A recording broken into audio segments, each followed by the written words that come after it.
everyone, Yuki from Music Therapy Now. Those of you who know me, I am a registered music therapist, and today I actually wanted to talk about what it means to be a registered music therapist. I'll refer to registered music therapists as RMTs because it is a little bit of a mouthful.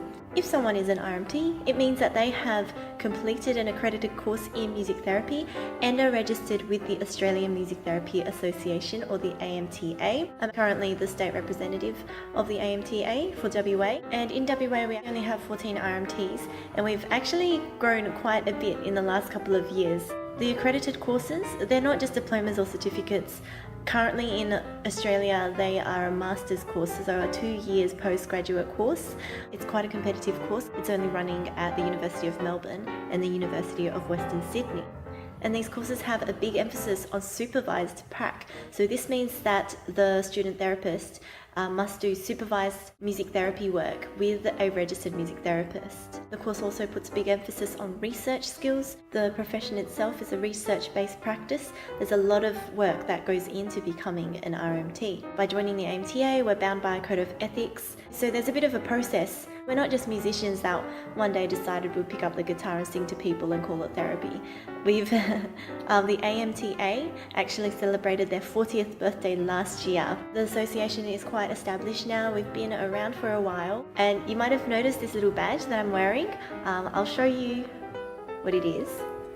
So it's actually our Australian Music Therapy Association logo. All registered music therapists have this badge. It makes me feel very official to wear it though. I never wear it to work. So why must there be a process? Why do you need to be registered? Well, obviously we work with people who are quite vulnerable, people with severe disability or mental health issues, and you need training to be able to work with people like that. Not only to be able to provide quality therapy, but also to be able to take in all of that as an individual. RMTs are recognised as allied health professionals not only by employees like hospitals, clinics, nursing homes, etc., but by important funding bodies, so charity organisations like Red Kite, RCD, which I work for, government funding bodies like the NDIA, FAXIA. So it is very important, if you're looking for music therapy services, that you do look for a registered music therapist. The best place to search for an RMT would be the AMTA website. I'll also put the link in the comments below. But also, if you run into someone who says that they're a music therapist, just check, are you registered with the AMTA? Because we occasionally come across people who say they practice music therapy, but unfortunately they haven't completed an accredited course or are registered with the AMTA. So it's sort of like if you go see a doctor and then you find out that they actually haven't done a medical degree. And they say, oh, but all I've been doing is telling people to take Panadol or Nurofen, things that you can get over the counter. I'm not doing any damage. I know how to use this medicine. They could be telling you to take Panadol when they should really be telling you, oh, you need to go see a specialist. That's sort of the way I look at it.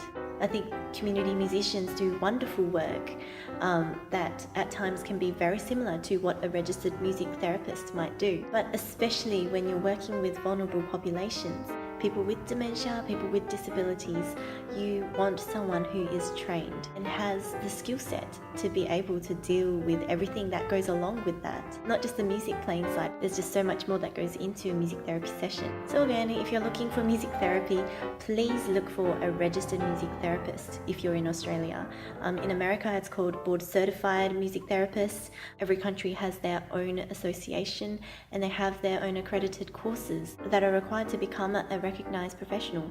Thank you so much for watching. Please like and share with anyone who you think might be interested in music therapy and getting music therapy services, or maybe even becoming a registered music therapist. The best place to find information on all of that is on the AMTA website. But of course, I'll always be happy to take any questions. Please send them through. I'm on Twitter at mtnow_Yuki, and I'm on Facebook, Music Therapy Now. Thanks for watching.